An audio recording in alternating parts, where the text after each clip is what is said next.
Paraji atau dukun beranak ini harus berjalan di depan orang yang menjemput supaya si Paraji ini tidak digantikan sama sosok makhluk halus. Assalamualaikum warahmatullahi wabarakatuh. Terima kasih sudah klik video ini. Oke, jadi di malam Jumat ini aku datang lagi dengan sebuah kisah horor Wawa tentang Paraji atau dukun beranak. Sebagaimana yang kalian tahu, profesi dukun beranak ini terkadang memang tidak bisa dilepaskan dari kejadian-kejadian mistis ketika membantu pasiennya melahirkan. Nah, hal ini jugalah yang dialami sama neneknya Wawa kita. Suatu ketika dia ini didatangin oleh pria tidak dikenal dan diminta untuk membantu istrinya yang akan melahirkan. Nah, setelah membantu, bukannya kembali dengan selamat, nenek Wawa ini malah mengalami sebuah kejadian mistis yang amat sangat di luar nalar. Ini kisah ini epic kali, epic kali. Kalian harus tonton ini sampai habis sih. Nah, penasaran sama kisahnya? Tapi sebentar dulu sebelum masuk ke ceritanya, aku mau ngingetin lagi nih buat kalian yang pengen berbagi kisah horornya. Kalian boleh langsung email aja ke email kisahhororwawa@gmail.com, sertakan juga subjek dengan judul kisah kalian, lalu juga sertakan nomor WhatsApp sama Instagram kalian supaya nanti kami gampang hubungin kalian kalau misalnya kisah kalian di-up di video selanjutnya, ya. Sekarang baru nih, tanpa berlama-lama kita langsung masuk aja ke ceritanya. Check it out.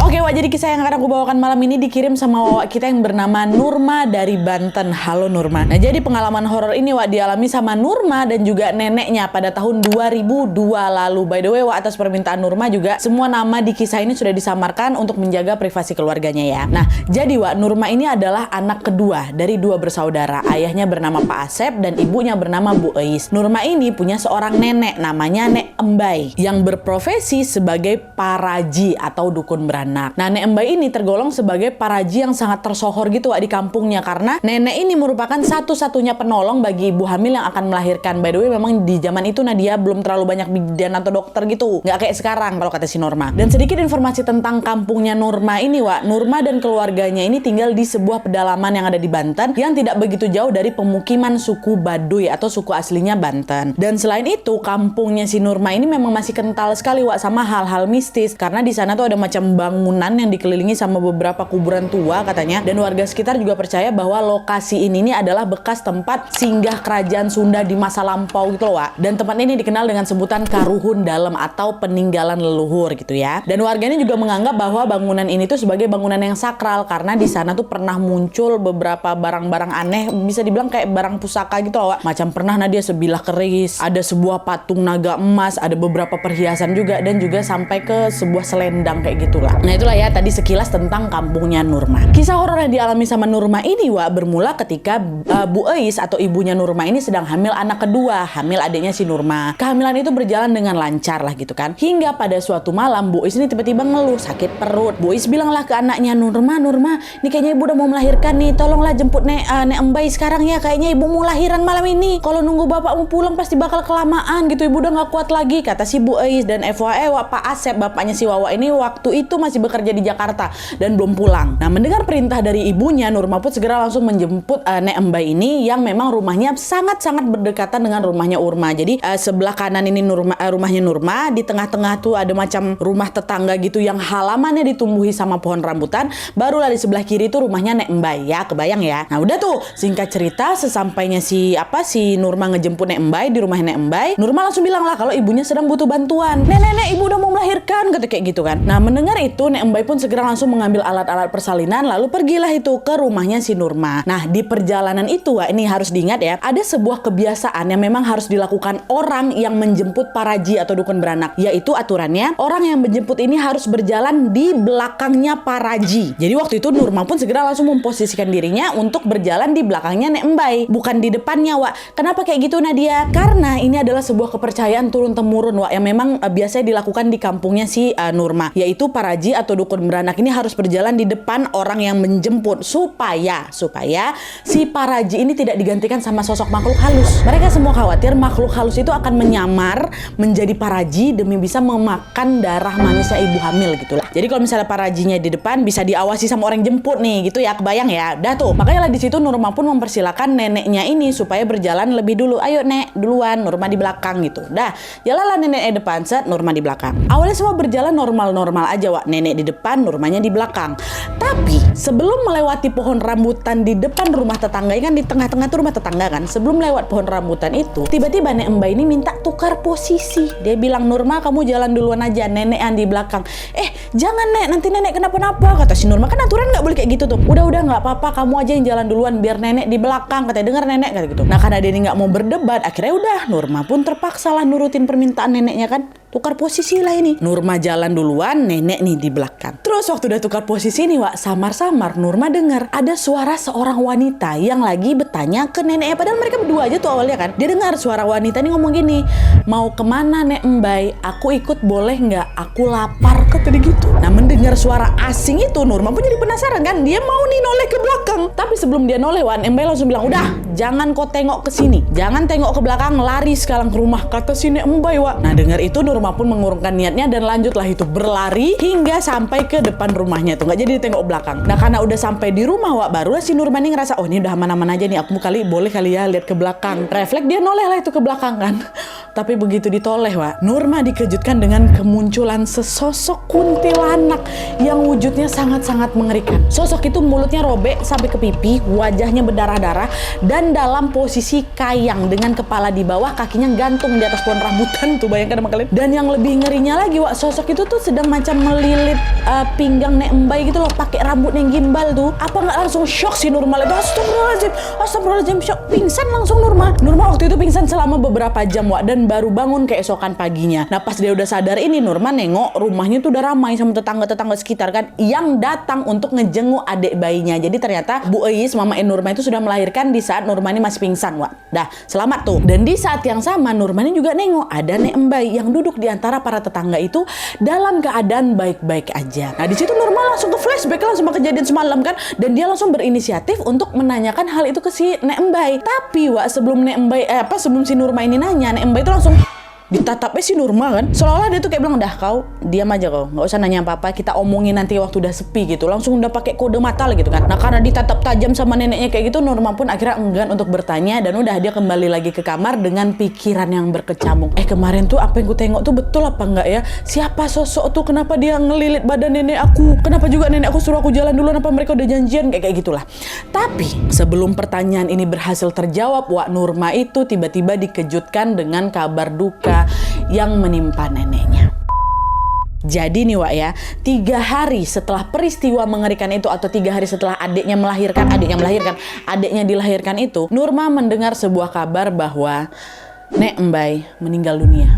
Meninggal neneknya tadi tuh. Pagi itu Nek Mbay ini ditemukan tidak bernyawa di atas kursi bambu atau ambin yang memang ada di depan rumahnya. Nah orang pertama yang menemukan jasadnya si nenek ini adalah seorang bapak-bapak yang memang kebetulan lewat Wak buat sholat subuh ke masjid. Neneknya tiba-tiba ada ditemukan nggak bernapas di situ tuh. Tapi meskipun meninggal secara tiba-tiba, keluarga Nurma ini nggak mikir aneh-aneh Wak. Mereka menganggap bahwa oh iya, kematian Nek Mbay ini adalah hal yang wajar karena memang faktor usia. Nek Mbay pun juga udah tua kali waktu itu Nadia katanya. Nah tuh kan setelah dinyatakan meninggal dunia, berita kematian Nek Mbay ini pun langsung diumumkan lah itu lewat pengeras suara yang ada di masjid. Dan hanya dalam waktu yang singkat Nadia, warga tuh langsung berbondong-bondong datang bertakziah ke rumahnya si nenek itu. Dibawanya lah baskom-baskom yang berisi beras tuh. Kan biasa kayak gitu kan di kampung-kampung kan, ngasih beras kalau ada orang meninggal kan. Dan selain warga sekitar Wak, warga dari kampung lain juga katanya berdatangan tuh untuk melayat si Nek Mbay ini. Secara memang nenek aku tuh paraji terkenal juga lah Nat waktu itu. Nah karena memang tamu yang datang itu berjumlah sangat banyak Wak, Nurma pun berinisiatif buat menjaga di depan rumahnya Nek Mbay dan menerima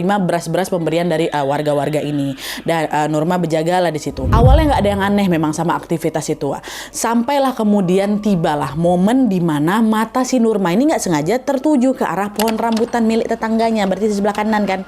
Nengok ke situ, dan entah kenapa waktu lihat pohon rambutan itu Nurma tuh jadi terbayang-bayang lagi sama sosok kuntilanak yang ngelilit nenek 3 hari lalu tuh. Karena takut dicampur sedih juga, Nurma pun buru-buru mengalihkan pandangannya ke arah lain kan. Tapi nggak berselang lama kemudian Wak, disinilah Nurma mengalami hal yang nggak akan pernah dia lupakan seumur hidupnya. Entah aku mimpi atau entah itu nyata Nadia ya. Tapi yang jelas di sini Nurma tiba-tiba dibuat kaget karena sosok kuntilanak yang kemarin dia tengok itu muncul di depan hadapannya. Muncul, tapi kalau kemarin dia menampakkan diri dengan wajah berdarah-darah menyeramkan gitu kan, kali ini yang kedua ini dia datang wajahnya pucat Nadia, tanpa ada darah sedikit pun, pucat tadi. Nampak aku muka ya tuh lebih jelas. Nih siapa nih? Kenapa di siang-siang bolong kayak ini dia tiba-tiba muncul gitu kan, kata si Nurma. Nah belum sempat mencerna semua itu tiba-tiba Nurma ini ngerasa bahwa si sosok ini tuh macam ditarik tangannya si Nurma dan dia mengajak si Nurma ini pergi ke suatu tempat. Udah Nurma ini secara sadar nggak sadar itu dia refleks langsung mencerna dulu ini betul apa enggak nih. Akhirnya dia berteriak kan, tapi waktu dia berteriak tuh nggak bisa keluar suaraku sama sekali. Nat kata, ini aku mau bawa kemana gitu kan, cuma nggak bisa berteriak. Dan nggak nyerah di situ aja Nurma ini kembali ditarik tangannya dari genggaman makhluk itu kan, tapi nggak bisa terlepas juga Nat. Nah menyadari Nurma yang terus-terusan memberontak ini sosok itu pun tiba-tiba macam menganggukkan kepalanya gitu loh, seolah-olah macam meyakinkan si Nurma bahwa udah aku tenang aja, aku nggak ada niat nyakitin kau kok gitu loh. Tapi sosok tuh mengangguk aja Nadia, cuman aku mikir udah aku tenang aja gitu loh. Dia nggak ngomong apa-apa, dia cuman gitu. Dan entah karena dorongan apa Nurma yang tadinya ketakutan pengen lepas dari sosoknya, sekarang malah nurut dia dan ngikutin kemana sosok itu pergi, ya kan? Nah setelah dia berjalan beberapa langkah, sosok itu rupanya membawa Nurma berdiri di seberangnya rumahnya Nek Embai. Ya, sesampainya di sana, inilah aduh aku merinding. Sesampainya di sana Nurma tuh tiba-tiba melihat suasana sekitar yang tadinya siang menderang tuh tiba-tiba langsung gelap, macam suasana malam hari. Dan selain itu Nurma juga merasa hawa panas siang hari karena sinar matahari itu tiba-tiba langsung berubah jadi hawa dingin. Nah, tiba-tiba langsung berubah malam. Lalu kemudian sosok yang tadinya megang tangannya si Nurma ini tiba-tiba langsung kayak ditatapnya rumahnya Embai yang ada di seberang tuh. Karena penasaran, Nurma ikut juga lah nengok ke tatapannya si sosok itu kan. Dan di sana lah dia melihat ada seorang pria berseragam loreng Dia datang nih ke rumahnya si nenek. Ini di penglihatan si Nurma ya. Pria itu lalu diketuknya lah pintunya si nenek. Dibukakan sama Nek Embai, masih hidup Nek Embai itu. Nah inilah di penglihatan si Nurma tuh kan. Dibuka pintunya. Terus Nurma juga dengar si laki-laki ini ngomong, "Nek, maaf mengganggu malam-malam, istri saya mau melahirkan. Apa nenek bisa bantu?" Nek Embai jawab, "Bisa Pak, tapi sebentar ya, saya ambil peralatan dulu." Dan setelah mengambil keperluan persalinan Nek Embai ini pun meninggalkan rumahnya dan mengikuti pria itu pergi ke arah utara. Tapi di sini nih, inilah makanya aku tuh selalu bilang ini tuh mimpi atau enggak, cuman kayak nyata gitu kata si Nurma. Cuman anehnya di situ Nurma tuh melihat neneknya ini pergi dalam kondisi transparan Jadi macam hologram lah gitu ya. Jadi fisiknya memang masih ada dekat rumah, masih ada di rumah. Jadi yang pergi tuh macam arwahnya si nenek. Ya Allah, penasaran si Nurma pun refleks ngelangkahkan kaki juga ngikutin kemana arwahnya Nek Embai ini pergi. Tapi pas baru dia macam mau disamperin si nenek kan, si sosok kuntilanak yang pucat tuh tiba-tiba langsung ditarik tangan siapa itu, seolah macam melarang si Nurma itu untuk pergi juga. Terus belum sempat aku tanya kenapa Nadia, barulah itu suasana kembali terang dan suara keramaian yang lagi ngelayat rumahnya si nenek itu terdengar kembali. Dan hanya hitungan detik Nurma sudah kembali berada di tengah para tamu yang sedang bertakziah di rumahnya Nek Embai. Dan di saat yang sama si Nurma ini juga notice kalau sosok kuntilanak pucat tadi yang nemenin dia tadi tuh tiba-tiba menghilang dari pandangannya. Kejadian yang tidak biasa itu langsung bikin si Nurma ini sadar bahwa apa yang aku lihat barusan tuh macam ini loh Nat, macam momen terakhir sebelum Nek Embai ini ditemukan meninggal dunia gitu. Jadi si Nurma ini macam dikasih penglihatan gitu lah kan sama kuntilanak pucat tuh. Terus karena khawatir penglihatannya itu benar soal si nenek ini pergi sama si laki-laki beloreng tadi Nurma ini pun segera langsung hampirnya mamanya Bu Ais. Dia bilang, Bu, yang meninggal nih bukan Nek Embai Bu, nenek yang asli lagi pergi sama pria baju loreng ke arah utara gitu. Gak percayalah mamaku. Nadia, kamu nih ngomong apa sih Udahlah balik aja ke depan lagi, gak usah ngomong aneh-aneh, mama lagi mandiin nenek nih gitu. Kenapa sama aku nenek tuh lagi dimandiin Nadia? Nah karena omongannya gak dipercaya, dia juga takut bikin heboh ya kan. Nurma pun terpaksa kembali lagi ke depan tanpa berkata apapun. Aku masih juga berusaha untuk mencerna tuh Nat. Sementara Bu Ais tetap lanjut tuh memandikan jasad Nek Embai tanpa menemukan adanya keanehan sedikit pun di jasadnya si nenek Dah nih kan, setelah dimandikan jasad Nek Embai pun langsung dikafani terus dimakamkan di pemakaman umum setempat. Rame lah itu orang juga nguburin nenek kan. Nah setelah pemakaman itu selesai malam harinya keluarga Nurma tentunya menggelar tahlilan selama 7 hari berturut-turut. Tapi nah awalnya juga nggak ada sesuatu yang aneh dengan tahlilan itu. Tapi waktu masuk malam keempat terjadi nih sebuah peristiwa mistis yang gak cuma gemparkan keluarga aku Naja Nadia, tapi juga menggemparkan seluruh warga kampung. Jadi ceritanya pada malam keempat meninggalnya Nek Embai, tepatnya di waktu maghribnya, keluarga Nurma kan sedang menggelarkan acara tahlilan untuk mendoakan almarhum Nenek Embai seperti biasa kan. Nah pada saat itu para tetangga ya udah berkumpul lah itu semua di rumah Nek Embai untuk berdoa bersama. Nah pas acara tuh baru aja dimulai kalian tahu, Mereka tiba-tiba dikejutkan dengan kedatangannya Nek Embai di halaman depan rumah datang Nek Embai Wak. Dan epiknya lagi Nek Embai itu muncul dengan menggendong seekor ayam hitam sambil juga membawa seekor kerbau dan tanpa mengenakan pakaian sehelai pun. Nek Embai datang. Mohon maaf, telanjang bulat tuh kalian sambil bawa kerbau sama ayam tuh. Apa nggak langsung berhamburan warga-warga di situ? Astagfirullahaladzim, Nek Embai itu siapa tuh? Kok masih hidup? Heboh semua, ada berlari-larian semua kan. Nah karena situasi udah nggak kondusif, Pak Asep, Bapak Nurma pun langsung dibalutkannya tubuh Nek Embai pakai kain kan, dan langsung dibawa nenek ini masuk ke dalam rumah. Terus nggak lama kemudian Pak Asep pun langsung memanggil tuh seorang kiai yang memang dihormati atau disegani gitulah di kampung mereka. Ini kan kejadian di luar nalar kan. Akhirnya setelah kiai datang, wah baru di situ tanpa basa-basi Pak Asep baru berani nanya tuh, maaf ibu, apa kamu betul Bu Embai, ibu saya? Katanya. Iya, aku ini Embai, ibu kamu. Emangnya kenapa? Kata Bu Embai kan. Wah, Bu, ibu tuh sudah meninggal 4 hari yang lalu, Bu. Bahkan saya yang udah nguburin ibu di pemakaman. Kok ibu bisa muncul lagi? Ya Allah, merinding aku. Kok ibu bisa muncul lagi? Hah? Ngomong apa kamu ini? Aku masih hidup, aku belum mati, kata Nek Embai kan. Nah, mendengar jawaban itu, Pak Asep dan juga Pak Kiai ya nggak langsung percaya lah, Wak. Orang mereka nguburin Nek Embai kok. Ini kenapa Nek Embai ada di sini gitu? Dan saat mereka juga mengatakan bahwa Nek Embai yang ada di hadapan mereka ini ya orang lain, bukan Nek Embai orang yang mereka kubur 3 atau 4 hari yang lalu tuh loh. Kok bisa-bisanya dia muncul lagi gitu. Di tengah kebingungan itu akhirnya Pak Kiai meminta warga kampung untuk betul bongkar makamnya Nek Embai. Siapa yang kemarin kalian kebumikan gitu kan. Betul Wak, dan setelah makamnya dibongkar ya, betapa kagetnya mereka, ternyata jasad yang berada di dalam kain kafan yang baru dimakamkan itu bukan jasadnya Nek Embai Wak. Jasad itu adalah sebatang pohon pisang. Betul-betul sebatang pohon pisang, Nadia. Pohon pisang, batang pisang itu yang lagi dimakamkan sama mereka, Wak. Apa nggak geger kampung tuh, Nat? Iya Allah, aku merinding banget. Nah dari situlah warga pun akhirnya baru percaya kalau memang Nek Embai yang baru pulang tadi ya betul lah Nek Embai yang asli gitu loh. Nah melihat kejadian di luar nalar itu, Pak Kiai ini pun segera kembali ke rumahnya Nek Embai dan kembali lagi bertanya sama nenek. Nek Embai, jadi selama ini kamu kemana? Kenapa baru pulang sekarang? Kok bisa kemarin itu kamu ditemukan meninggal? Nah dengar pertanyaan itulah Nek Embai narik nafas panjang lalu bercerita tentang pengalaman mistis yang dia alami beberapa hari belakang. Nah sekarang kita masuk ke POV-nya Nek Embai, Wak. Ya aduh, ini makin seru, jangan kemana-mana kalian.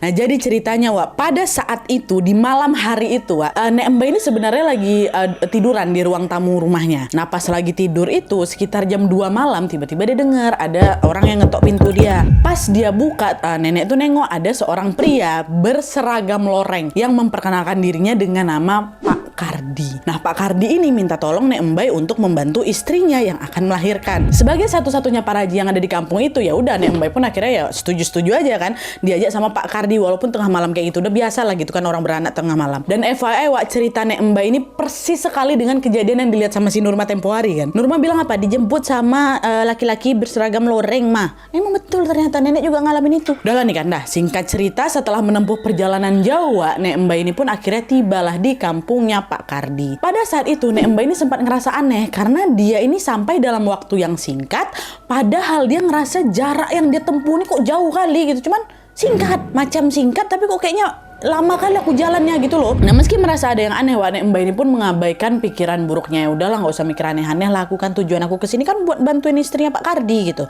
Dah lah tuh Nek Embai pun lanjut berjalan lagi di kampung itu kan hingga sampailah dia di rumahnya Pak Kardi, Wak. Sesampai di sana Nek Embai ini dibuat takjub karena rumahnya Pak Kardi itu besar kali, mewah kali katanya. Tapi kekaguman itu tidak berlangsung lama karena kan memang nenek ini harus segera membantu kelahiran dari anaknya Pak Kardi kan. Dah tuh setelah melalui proses yang cukup panjang, akhirnya lahirlah seorang bayi laki-laki lucu dengan bantuannya Nek Embai. Dan setelah anaknya itu lahir, Pak Kardi ini nggak henti-hentinya mau jawab terima kasih Nek, terima kasih Nek, terima kasih, pokoknya disanjung-sanjung kali lah itu Nek Embai Wak sama siapa itu. Dan selain berterima kasih, Pak Kardi ini juga bilang, Nek Embai jangan pulang dulu ya, setelah ini akan ada acara syukuran untuk memperingati kelahiran putra kami. Saya berharap sekali Nek Embai ini mau hadir dan ikut di acaranya itu, kata Pak Kardi. Nah karena dia juga sungkan menolak kan, Nek Embai pun bilang, oh iya Pak, siap, siap, saya juga nggak buru-buru pulang kok, saya mau datang ke acaranya gitu. Udah lah tuh. Nah setelah mengiyakan, Nek Mbay pun duduk-duduk lah itu kan di ruang tamu sambil menunggu acara itu dimulai. Tapi karena mungkin dia bosan menunggu, Nek Mbay ini lalu berjalanlah ke dapur untuk melihat-lihat apa yang ada di sana. Nah di sana dia nengok ada banyak kali orang tuh yang lagi masak berbagai jenis makanan lah gitu kan. Dan keramaian itu juga membuat Nek Mbay ini mikir, oh kayaknya Pak Kardi ini bukan orang sembarangan lah ini. Kelahiran anaknya disambut mewah kali wah, macam acara nikahan gitu. Memang rame kali wah, katanya pokok mau bikin acara heboh lah gitu. Dan pemikiran itu pun membuat Nek Mbay ini jadi semakin penasaran lagi gitu kan. Dia terus lah itu masuk ke dapur hingga tibalah waktu dimana dia dikejutkan sama gunungan cabai merah yang ukurannya besar kali, Nat, kata nenek aku, besar tangan orang dewasa. Cabai itu tapi menggunung. Nah nengok pemandangan yang nggak biasa itu, refleksi nenek teriak, astagfirullahaladzim katanya. Dan tepat setelah dia beristighfar, tiba-tiba terjadi gempa besar, wah, diguncang dapur tuh. Dan di tengah guncangan itu Nek Mbay ini ngerasa tangan itu macam lagi ditarik sama seseorang. Dan setelah dia lihat orang yang narik dia itu siapa, Wak? Si Nurman. Ada bukan. Orang yang lagi narik si nenek Mbay ini adalah tetangganya yang sudah lama meninggal dunia. Namanya Mang Ujang. Ya ditarik, Ujang. Terus setelah gempa ya berhenti, nanya lah langsung Nek Mbay, loh, ini Ujang ini. Loh kok kamu masih hidup? Bukannya kamu sudah meninggal setahun lalu? Kenapa kamu ada di sini, Ujang? Dengar itu Mang Ujang tuh cuma tersenyum kecil aja, Wak. Iya Nek Mbay, ini Ujang. Saya sekarang udah kerja di sini dan saya juga sudah kawin lagi sama wanita lain, kata si Ujang kan. Nah dengar itu marah lah Nek Mbay kan, astagfirullahaladzim Ujang, kok bisa-bisanya kamu nikah lagi? Terus setelah dia ngucap istighfar yang kedua kali ini, Wak, lagi-lagi gempa lagi tuh. Pokoknya setelah istighfar lah gempa, terus mereda lagi kan. Nah setelah gempa mereda, Nek Mbay lanjut marah lagi. Ujang, kamu nih jangan ngomong sembarangan ya. Apa kamu nggak kasihan sama anak istri kamu, ha? Anakmu sekarang udah jadi anak yatim, nggak ada yang nafkahi dia. Istrimu tiap hari tunggang langgang banting tulang cuma buat ngidupin anakmu. Kamu malah enak-enakan nikah sama wanita lain di sini. Ayo kita pulang, kata Nek Mbay. Nah dengar ucapan itu, raut wajahnya Ujang pun langsung berubah sedih. Lalu dengan pelan dia bilang kayak gini, Nek Mbay, saya tidak bisa pulang. Soalnya jasad saya sudah hancur, katanya. Hah? Maksudnya gimana nih? Aduh merinding. Merindingnya beda. Maksudnya gimana nih? Jasadmu udah hancur. Jadi aku sekarang ada di mana? Kata si nenek. Nah belum sempat pertanyaan itu terjawab, Wak, Mang Ujang ini tiba-tiba memberikan seekor ayam camani atau ayam hitam. Dia bilang sama nenek, kalau nanti nenek Mbay pulang, saya titip ayam ini tolong kasih ke istri saya. Suruh dia rawat ayam ini sampai dia beranak pinak. Tapi induknya jangan dijual. Yang dijual anak-anak aja. Dan selain itu, ya ingat nih, selain itu tolong kasih tahu ke istri saya untuk membongkar uang tabungan yang saya simpan di dapur dekat tungku. Pakai uang itu untuk membiayai anak kita. Itu kata Ujang, Wak, ya kan. Mendengar permintaan itu Nek Mbay cuman ngangguk-ngangguk aja tuh dengan wajah yang penuh keheranan, Wak. Nah ngeliat Nek Mbay yang kebingungan itu, Ujang nanya lagi, kenapa Nek? Nenek bingung ya? Ini saya kasih tahu ya Nek ya. Nenek sekarang lagi ada di alam lain bersama saya dan manusia yang sudah mati lainnya. Belum sempat si nenek ini jawab apa-apa, Wak, tiba-tiba terdengar suara Pak Kardi manggil si nenek. Nek Mbay, kata Pak Kardi kan. Nah khawatir terjadi sesuatu yang tidak diinginkan nih. Nek Mbay pun cepat-cepat langsung berjalan menghampiri Pak Kardi. Ada apa Pak Kardi, kata si nenek. Oh Nek, jadi gini, saya tuh nggak punya uang buat ngebayar jasa Nek Mbay. Sebagai gantinya saya kasih kerbau ini aja ya. Saya juga minta maaf saya nggak bisa nganterin Nek Mbay pulang. Tapi nenek jangan khawatir karena nanti ada 2 pengawal saya yang akan mengantarkan nenek pulang, katanya. Dengar itu Nek Mbay udah nggak bisa berkomentar apapun, Wak. Iya Pak, siap gitu. Dia cuman iya jadi pengen pergi juga dari situ kan. Udah tuh akhirnya singkat cerita Nek Mbay pun berjalanlah pulang sambil bawa itulah ayam sama kerbau itu ditemani 2 orang pengawalnya Pak Kardi. Terus udah jalan gitu kan. Terus sampai di persimpangan jalan, Wak. Salah satu dari pengawal itu bilang pakai bahasa Sunda lah gitu, yang kurang lebih artinya kayak gini. Nek, kami cuma bisa nganterin nenek sampai di sini aja. Rumah nenek pokoknya tinggal jalan lurus aja. Tapi nenek jangan pernah noleh ke belakang ya sebelum nenek sampai ke rumah. Dan selain itu, kalau nenek butuh apa-apa, nenek tinggal bilang, Ki entis kadia abdi boga kapitulung. Insya Allah kami akan datang membantu, kata pengawalnya, Wak. Dengar itu Nek Mbay itu macam gak bertanya-tanya lagi, cuman oke, semua diokein, semua diangguk, semua diiyain lah gitu. Sembari juga mengikuti instruksi mereka kan. Dan nenek jalan lah ini, berpisah lah sama 2 pengawal tuh kan. Tapi pas baru udah nyampe di tengah jalan nih, belum nyampe di rumah lagi, entah kenapa Nek Mbay ini nggak bisa nahan rasa penasarannya kan, Wak. Akhirnya di titik ini nenek pun melanggar aturan itulah, dia toleh ke belakang. ya kan? Dan ketika menengok ke belakang ini lah, Wak, nenek betul-betul kaget karena ternyata 2 pengawal yang nemenin dia tadi, 2 ekor harimau besar, Wak. Astagfirullah. Kan udah bilang jangan tengok belakang mungkin kan. Kemudian jalan di bawah sambil baca-baca doa. Dan alhamdulillahnya di sini Nek Embai sangat bersyukur karena setidaknya dia bisa kembali lagi nih ke dunia nyata. Gitu, Wak, ceritanya. Astagfirullahaladzim. Jadi selama 4 hari itu nenek ini dibawa ke alam lain untuk membantu persalinan makhluk dari dunia lain juga. Ya Allah. Merindingnya beda gak sih? Ya Allah.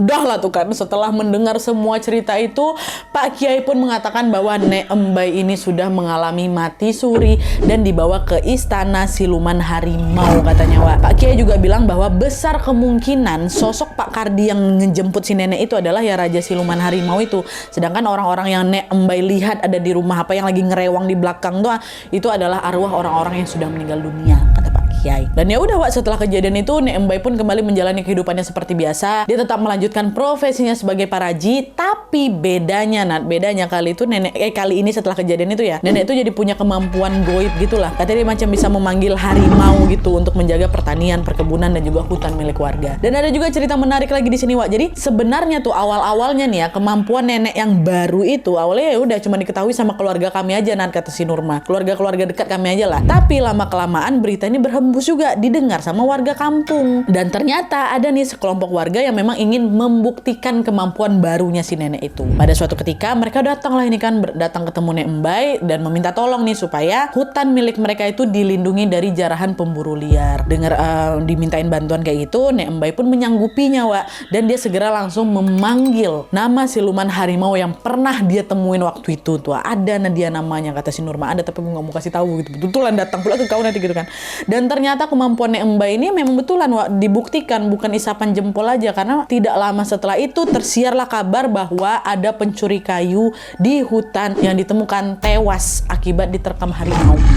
Dan kata Nurma, Wak, kabarnya sempat viral loh. Dia sempat ramai dibicarakan masyarakat, bahkan sampai masuk koran setempat waktu tuh tahun-tahun itu. Kalian carilah info. Dan selain itu, Wak kita ini Nurma ini juga pernah menjadi saksi bahwa neneknya itu masih berhubungan baik sama sosok siluman harimau tuh. Jadi ceritanya pada suatu hari, Wak, Nek Embai ini tiba-tiba jatuh sakit. Terus dia ini macam nggak bisa meninggalkan badannya tidak bisa meninggalkan tempat tidur lah gitu, harus tidur terus gitu kan. Nah, khawatir terjadi sesuatu sama neneknya, akhirnya Nurma sama sepupunya yang namanya si Ani malam itu nginaplah di rumahnya Nek Embai. Nah, di sana mereka tidurlah di lantai dekat sama dipan yang memang ditidurin sama Nek Embai. Jadi posisinya Nek Embai di atas, mereka di bawah gitu kan. Ya supaya memudahkan nenek kalau misalnya butuh bantuan lah gitu. Awalnya nggak ada yang aneh, Wak, sama malam itu memang. Tapi sekitar tengah malam, aku sama si Ani ini tiba-tiba dengar ada geraman suara harimau gitu dari luar rumah. Dan geraman itu tuh makin lama makin terdengar kencang gitu loh, seolah-olah harimau tuh lagi ngelilingin rumah nenek itu. Aku dengar Ani, aku dengar ada harimau. Takutlah mereka berdua. Langsung buru-buru naik semua ke atas kasurnya si nenek. Nah, Nek Embai yang lagi tidur terbangun gara-gara suara mereka. Nanyalah si nenek, ada apa nih? Kenapa kalian malah tidur di sini gitu kan? Nurma bilang, kami takut nih di luar ada suara harimau, kata. Dengar itu, aku tengok dia si nenek ini macam dipejamkannya matanya langsung, habis itu dia macam komat kamit, macam sebutin apalah nggak tahu aku. Dan setelah nenek kayak gitu tuh udah geraman harimau tuh tiba-tiba menghilang dengan sendirinya. Dan setelah peristiwa itu Nadia udah nggak ada lagi peristiwa mistis, sampai akhirnya pada suatu hari tepat di malam Rabu, Nek Embai ini dinyatakan meninggal dunia karena sakit. Ini betulan karena sakit, Wak. Dan setelah neneknya dimakamkan, Nurma dan keluarga sesekali juga masih mendengar suara geraman harimau di samping rumahnya Nek Embai setiap malam Rabu tiba. Kali ini betulan meninggal, nenek nggak hidup lagi. Nah, suara geruman harimau yang datang itu seolah-olah menjadi macam saksi gitu loh, bahwa memang Nek Embai ini pernah berhubungan baik dengan sosok siluman harimau gitu.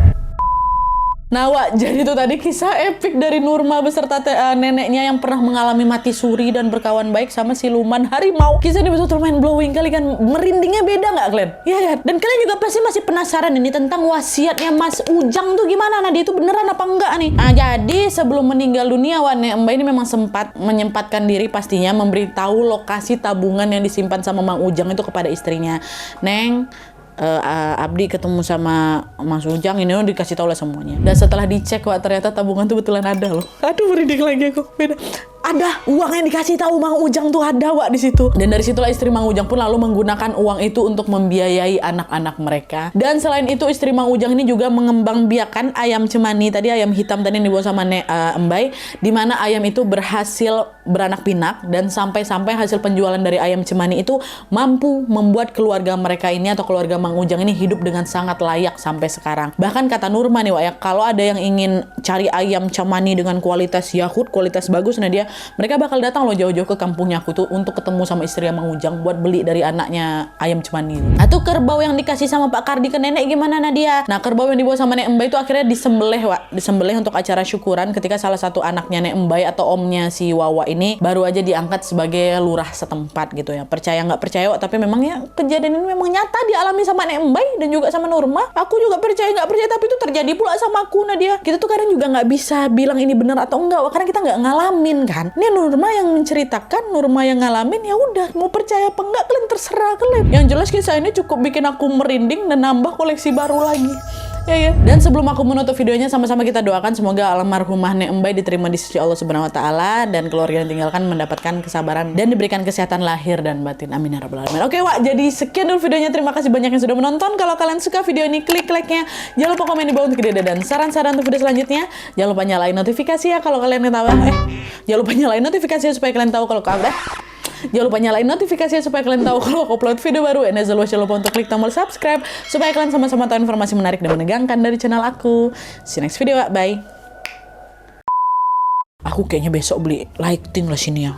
Kegelapan ya. Kemana lagi mendadak ya kan? Banding nggak ada video kalian. Nggak apa-apa lah, muka aku gelap kayak gini dulu. Nanti aku beli lighting sini. Nggak bisa, ini aku tuh syutingnya di kamar. Kamar nih kecil. Lightingnya di atas kasur, di kasur ya nih. Ya udahlah, nanti kita beli lighting ya. Oke.